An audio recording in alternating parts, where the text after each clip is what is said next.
Jean-Christophe, could you please join me on stage?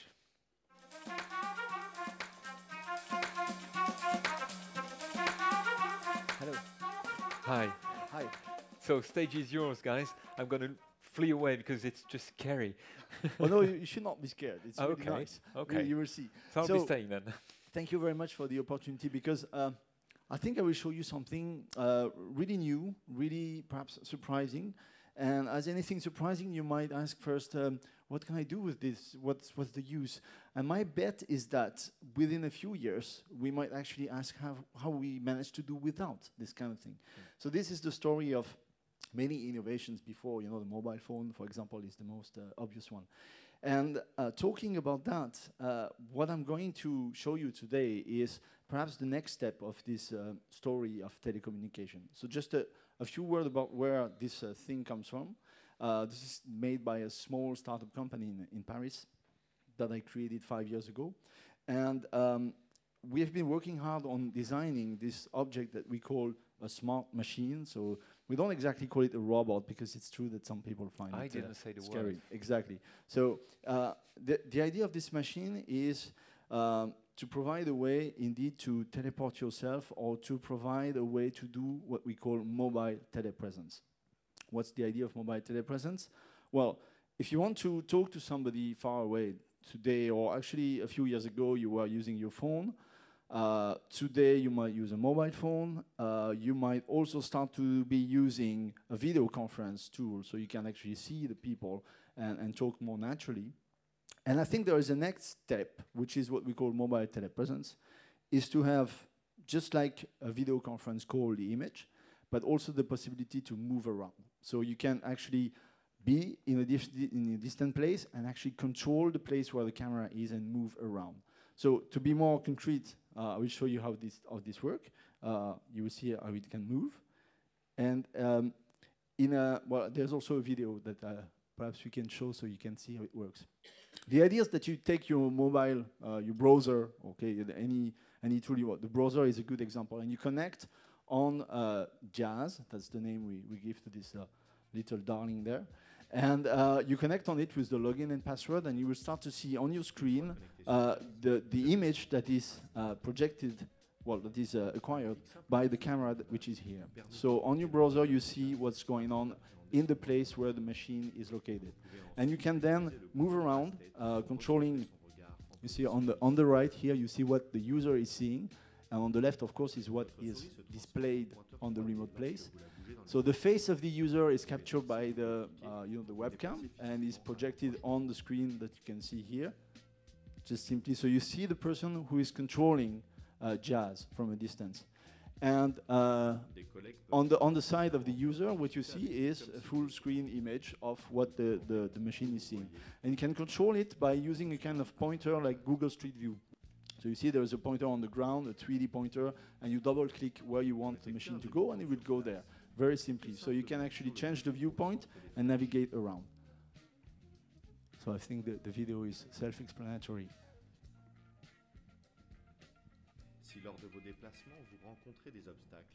So there's also obstacle detection that you can see here.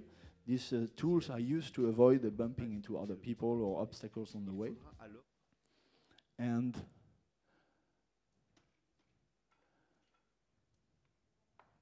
you can also control the movement using the arrow keys to move around. So we'll let this video run in the background. What I would like to highlight is a few use cases. We have clients that are using this machine for things like what we call telemanagement. So they have several teams in different places, different offices, and they want to project experts in remote locations. For example, you might have a factory place where you are actually building stuff, and you want to make sure that if there is an incident, a problem, that you can send an expert at this distant place and see what's going on. And perhaps, in many cases, just looking around and using his expertise will be enough to solve the problem that has arisen. So this is a way to project an expert at a distant place. This can also work in healthcare, for example, with a doctor. You can have a doctor or a nurse taking control of this machine to act at a distance. It can help, we think, This can be of great help to keep elder people longer at home. So this very well-known and difficult problem of elderly care in general and keeping people at their place instead of hospitals. So of course this gives a way for family or doctors to get a quick access to a remote place, the place where the old people is living, and without any need from part of the old people. He doesn't need to start Skype or something complicated, well, for him or her. You just have to have this machine in a place and it's working alone, because the person who controls it unilaterally. So it doesn't need to have okay, I answer, and this kind of thing.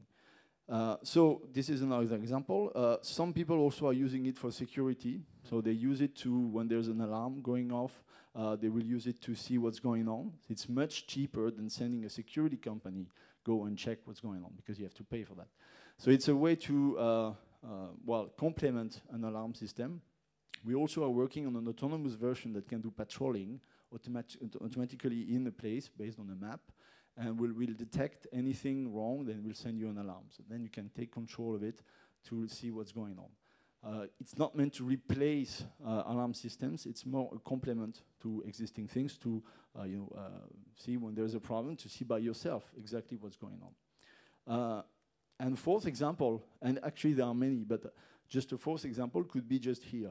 Imagine you are in New York, and you really want to attend this event, but you don't have time or money or whatever. You cannot just go to Paris. A couple of guys that would have loved to do that. Of course. So of course you could probably look at the videos. I suppose this is recorded, so you can watch it afterwards. Yep. But you miss all the fun of going around, all these nice things that are presented. So of course what you could do, you could imagine, it could be that perhaps in a few years, you can just assume that there will be a way to take control of a mobile telepresence unit and actually go around and see in the booth, talk with people, ask, can you show me a demo? Can I have a closer look? Can I see? And this is very natural and very simple interaction. I want to stress the fact that the type of communication interaction that we have with that is in fact completely different from what you get from a video call or a simple phone call. To summarize, it is less formal. When you make a presence. Yeah, there's a physical presence, exactly. And when you do a call, for example, a Skype call, well, you have an agenda, you call for a reason. It's very formal. Actually, there are rules. They are not explicit most of the time, but they are there. And with this, it's more like you take control of a remote body to do whatever you have to do, and it's more natural. You might actually roam around in your offices, talk with people, say, hey, how are you? How's your project going, etc., etc. It seems like a little difference, but it makes a big difference at the end in the way you can do this. And indeed, another use case is to provide a better way to do teleworking. One of the big problems with teleworking is that people feel they are cut from their company, and this is a real, I think it's more like 39% of people complaining about that. And I think this is bringing, I always illustrate it by saying you can follow your colleagues to the coffee break, right? So this is much more than Skype, indeed. Okay. Okay, so just to conclude, we are not alone. There are a lot of companies doing similar type of devices. So mobile telepresence is a trend. There are companies in the US, in Europe. We have our advantages, so I'm not here to do this kind of commercial talk, but the point is that this is a new trend. We already sold many units in France and in Europe. So it's a technology that is available today that we can produce in quantity. And so you can start to think about, hey, is there a problem that I would perhaps need to be solved using this kind of thing, instead of taking an airplane, instead of having all these Skype calls that are awkward with technologies that we have come to learn to live with, but we can perhaps go over using this kind of new mobile telepresence device. Okay. Yeah. Well, Jean-Christophe, thank you very much. Indeed, you can see a demonstration of jazz underneath. We're running a bit out of time. A lot out of the time. Thank you very much. I will stop questioning at this point. And well, what is interesting actually is it's a new way of working and teleworking, and we see new interactions between human and machine, and this is going to be more complex to manage in the future. And this is what we're going to discuss with the next speaker, actually. Thank you again, Jean-Christophe. Sure. Thank you.